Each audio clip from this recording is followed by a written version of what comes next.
All right, welcome back to the last part of our homeschool tour. I don't even remember what number part we are on, but it is the last part. And because today we're going to talk about science and history. And I know this is probably not fair to all of you who love science and love history that I'm lumping these together in one video. But like I said, we put a lot of focus on religion, math, and language studies. And then we just do a little bit less in the science and history side of things. Okay, so I want to talk to you about our history first, because I really love the history option that we're doing, and we're doing the same curriculum for all of our children. So we are doing the Tan books, Story of Civilization, and we've got the Ancient World. This is the first volume, and they have, I think, 4 of them by now. Then they have like Story of the Church and Story of the Bible, but it's really cool because it is designed to be able to use with like all of your homeschool elementary kids all at the same time. Really, really super like it. So it has a lot of different parts to it, and I'm going to show you the different parts. So we're starting with the Story of the Ancient World. There's a bunch of other ones, so you can always go look it up by Tan Books. Okay, so this is, let's see, I have the teacher's book right here. So this is the teacher's book.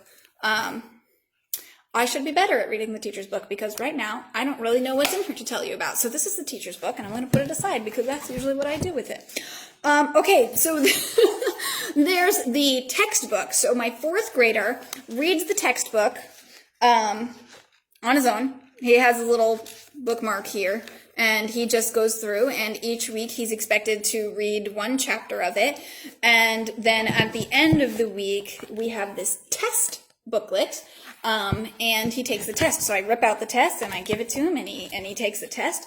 But for my younger ones, we have this activity book. So my older one does the test book, my 4th grader, and then my younger ones do the activity book. My 4th grader could probably do the things in the activity book. In fact, they made this crown, I don't know where it is right now, for King Narmer, some sort of Egyptian king or something, and he likes to wear it around. So he probably could do the activity book. If you have a 4th grader who's not ready for tests, like that's too much stress, totally get it. They can do the activity book. So it's really cool because the activity book has several activities, like coloring pages and maps and other activities for each chapter. So I share it. Oh, look at this project with the little horse.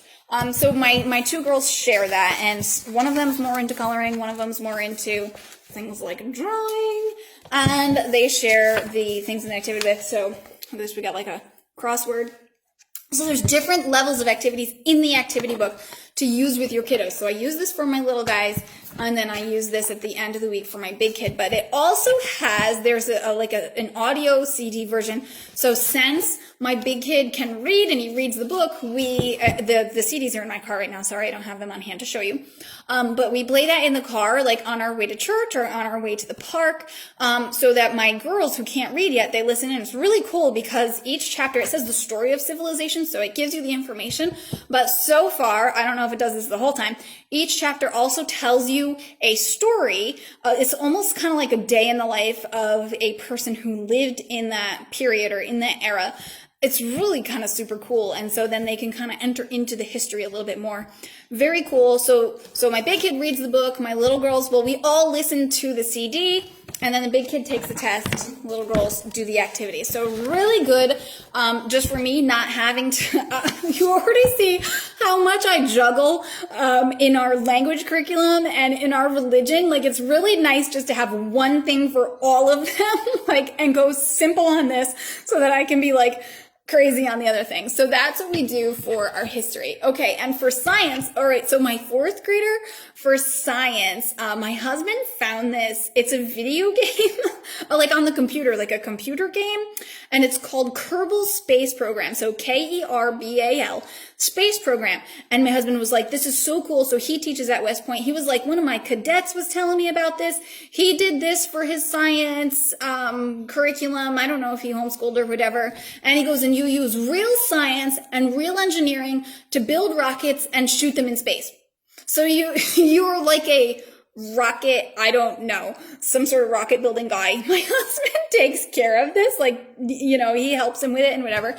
But, so my fourth grader, it's cool because he's like, Mom, look at all this science I earned. And he has to read all of this science and like physics and engineering stuff and then use it to build a rocket that doesn't just go crash.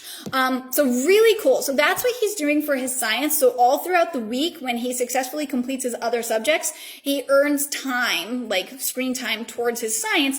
And then at the end of the week, he usually has about like an hour or an hour and a half, to play his little science video game once a week. And it's enough. I guess you have these like missions. Anyways, it's really cool. So if you have like a nerdy, sciencey kid who likes video games, check that out. Kerbal Space Program. Okay. And so for my girls, for science, I wanted something, again, that was just like easy to handle. I didn't want a full curriculum like with textbook and workbook and stress.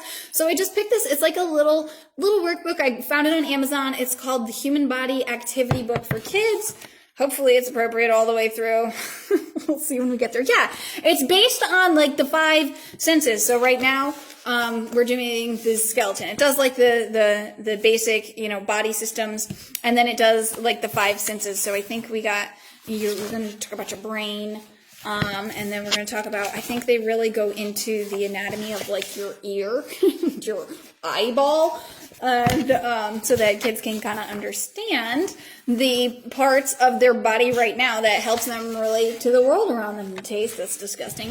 But anyways, that's what my 2 girls are doing, and it's neat because they have a page with a lot of information that I read to them, and like a really nice illustration that they just kind of look at, and they have these arrows and these labels that my girls point to while I'm reading to them. So it's very low stress, and just kind of fun and relaxing for them. So they quite enjoy their science, and it's just low key for us. All right, so that's what we do for our history. Oh, and the story of civilization, I plan to use that. So there's 4 years right now for the history curriculum for Story of Civilization. So we got 4th, 5th, 6th, and 7th grade, and then I can do something different with him in 8th grade if I want. But honestly, I intend to just keep cycling through, because, for example, my girls who are using the activity book, like when they get into the bigger grades, they're going to be using the test book. So they're going to get something different, and they're going to be reading the text instead of just listening to the thing. So they'll get something different when they do the second round of it. Okay, so that's our history and our science. If you have any questions, leave them below. If you have some favorite history, and if you're somebody who loves history or loves science and you have some favorite curriculum suggestions, go ahead and leave a comment, because as I said, these are not like my top priority favorite subjects. But I think that we've hit a good balance of things to keep our kids going. So just thank you for tuning in to our homeschool tour. I just want to say that right as of now, our homeschool day takes about 3 hours in the morning. We really do, like I said, the one-room schoolhouse kind of feel. We work hard in the morning, and then my kids know that, and we take breaks. I give them plenty of breaks, and if they get overwhelmed, they can walk away and we can go back to it later. But they know that if we spend the 3 hours or so, and the little kids, 3 hours, I'm talking about my 4th grader. My kindergartner, like maybe an hour, but she likes to sit with us, so she does games and stuff. So they know that if they get their work done like by lunchtime, they are free all afternoon to read and play and run outside and build Legos and whatever they want. So again, thank you for joining me for our homeschool tour, and I'll see you later.